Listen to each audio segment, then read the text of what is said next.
Сәлеметсіздер ме 7 сынып оқушылары, біз бүгінгі видеода биологиядан 4 тоқсанға арналған екінші БЖБ жұмысын орындайтын боламыз. Бірінші тапсырма: төмендегі көбеюдің екі формасы бойынша берілген тұжырымның шындық немесе жалған екенін анықтаңыз және дұрыс тұжырымды дөңгелектеңіз. Жыныссыз көбеюдің барлық формалары жасушаның бөліну кезінде жүреді.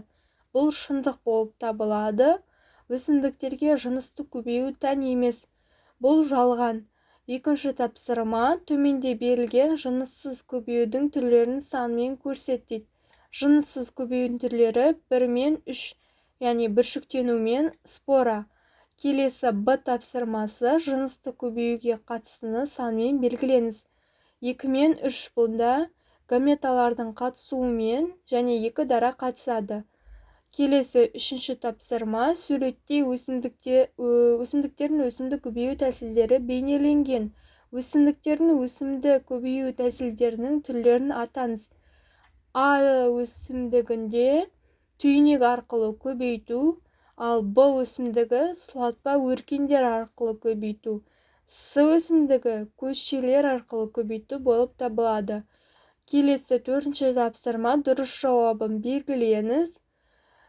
Екі жыныс жасуша гаметалардың қосылуы. С ұрықтану.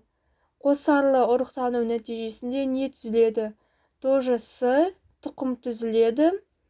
Келесі бесінші тапсырма: өсімдіктер онтогенезі мен жануарлар онтогенезінің ерекшеліктерін жазыңыз. Өсімдіктер онтогенезі: өсімдік онтогенезін 5 кезеңге бөлуге болады.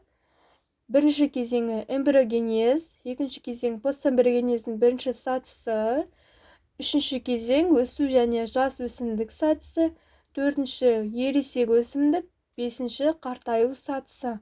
Жануарлардың онтогенезі: жануарларда онтогенездің екі тура және жанама даму типтері бар. Тура даму кезінде эмбриогенез аяқталған ағза ересек жануарға ұқсайды. Жанама дамуда постэмбриогенезге өткен жануарлар ересек ағзадан қатты ерекшеленеді. Осымен БЖБ тапсырмалары аяқталды. Каналға тіркеліп, видеоға лайк басып, видеоны достарыңызбен бөлісе кетіңіздер.